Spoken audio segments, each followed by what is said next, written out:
The following program was pre-recorded. It includes explicit sexual references and may not be suitable for all viewers. Welcome to the Dr.Ruth Show, coming to you from New York City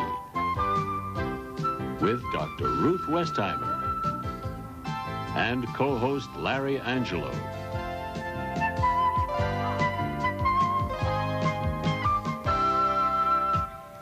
Hello, everybody. Hello, Larry. Hi, Dr. Ruth. You know, some shows are, I think, especially interesting. Some shows are especially exciting. I would say this one's going to be a little unusual. What's happening? No.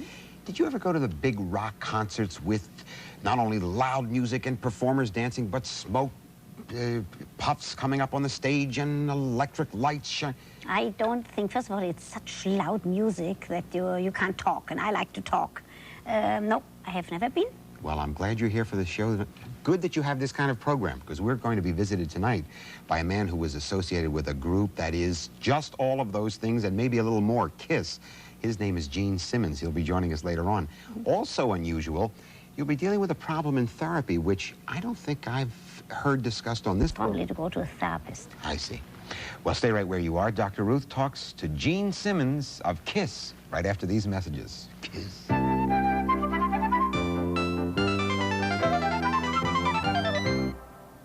Welcome to Japan, Your Royal Highness. Oh, 3-6. So come on over and watch us!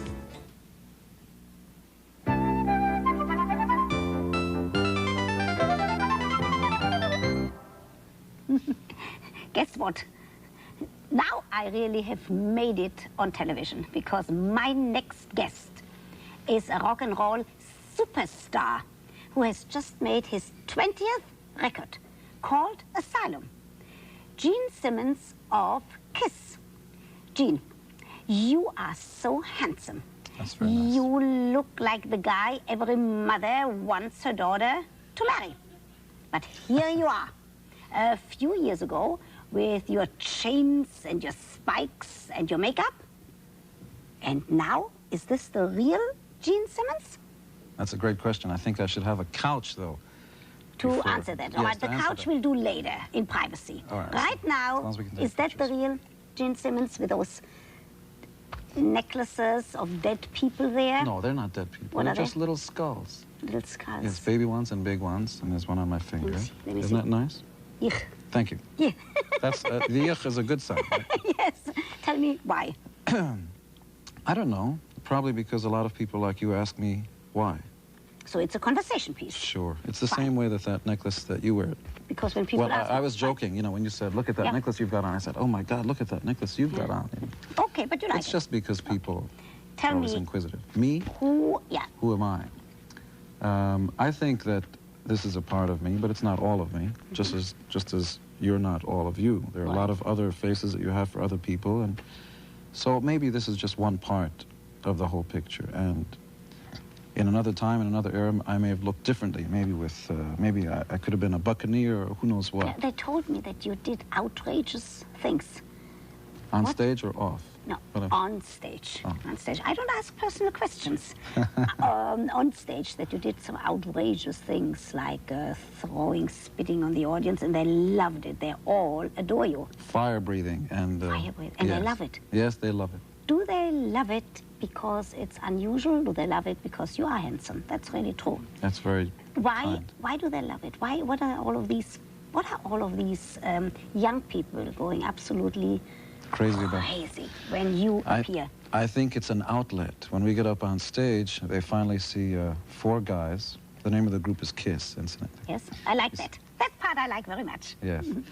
But they see 4 guys, basically, who aren't content to pretty much follow the rules. All the people that they see in their lives who are supposedly hero Which means figures. not wearing a tie, not wearing Exactly. a jacket, It's wearing just- a red bosch, Yes. a vest like that. just to be a little bit more flamboyant. And you know, it's all my heroes were always flamboyant. Superman didn't wear loose-fitting pants and glasses and a suit and tie. I mean, he flew through the air and did all that stuff. And so it's a kind of an imagination of saying, if only I could do it, even if these people keep their feet on the ground. Yes, I think it's very healthy. I mean, if rock and roll is an outlet for a certain part of the masses, it's certainly as healthy as football or anything else is for another segment of the masses. Yeah, in terms of watching and enjoying it and then going home and doing everyday life. In fact, I believe if it wasn't for rock and roll, that there'd be a lot of people who would have this sort of pent-up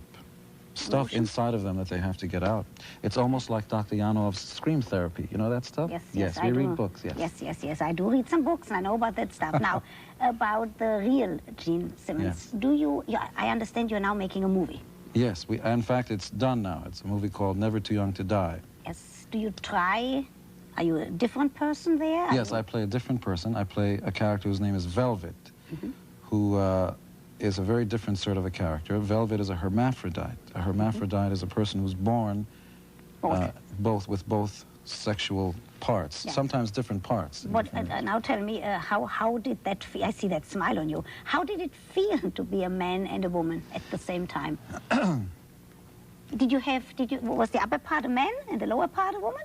They had to shave my chest, which is only now growing back. I'm much hairier than I am.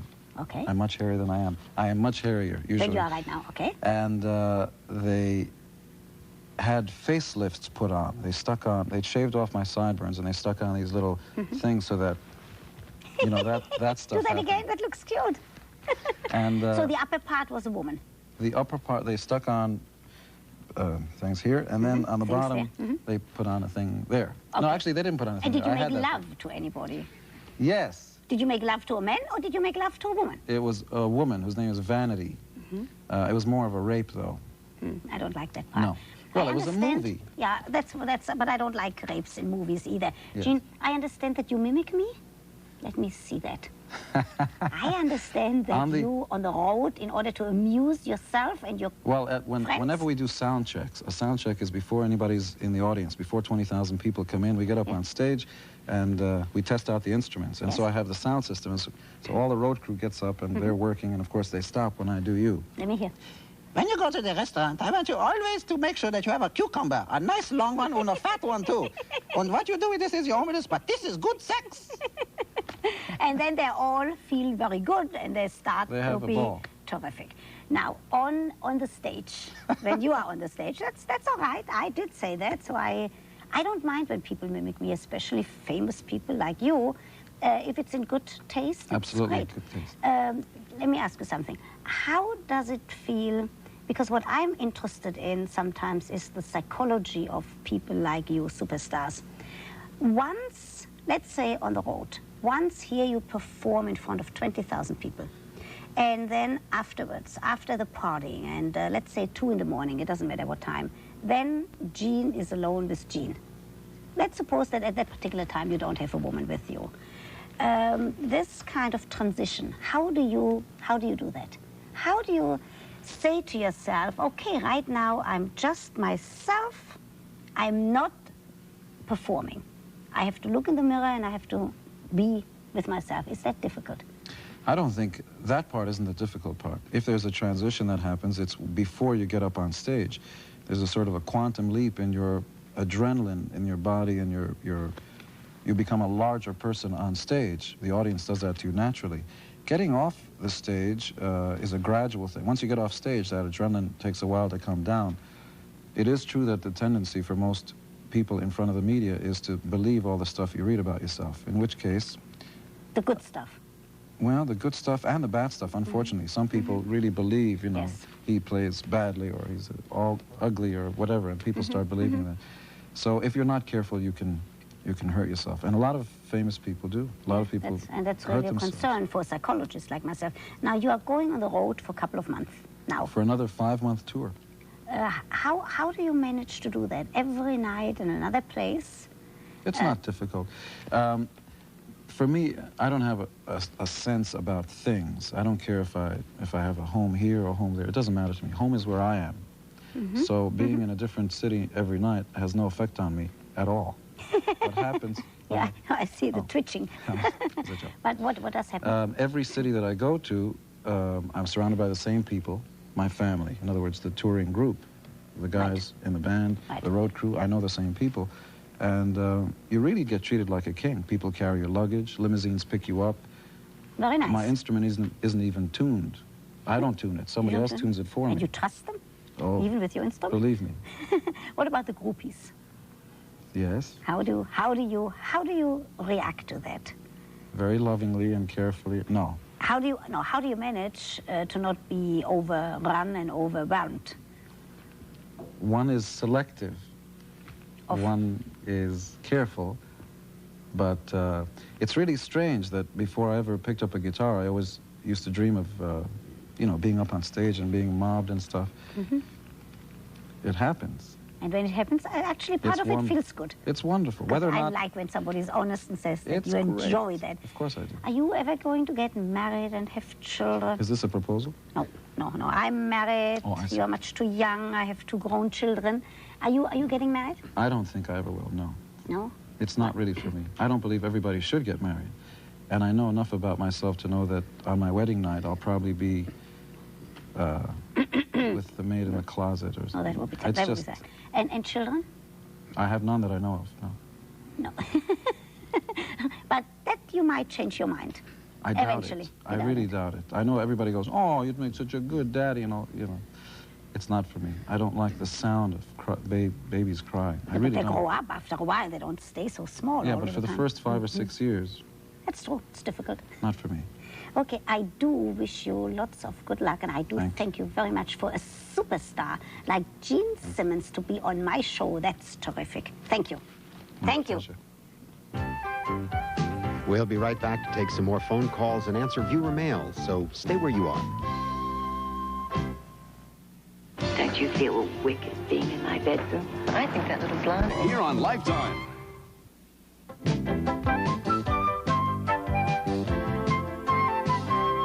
We're back with the Dr.Ruth Show. I thought that was interesting with Gene Simmons. Sounded like you wanted to get him married, but no, he's probably not. But maybe he walks out of here and he thinks, maybe she's right, maybe I ought eventually to settle down. He was a nice guy. Very interesting. For a superstar, for a rock star, he was a very nice guy. Love those boots, too, zebra boots. We get a lot of mail, and maybe we should answer one of the letters. This is from a man in California. He says, Dear Dr.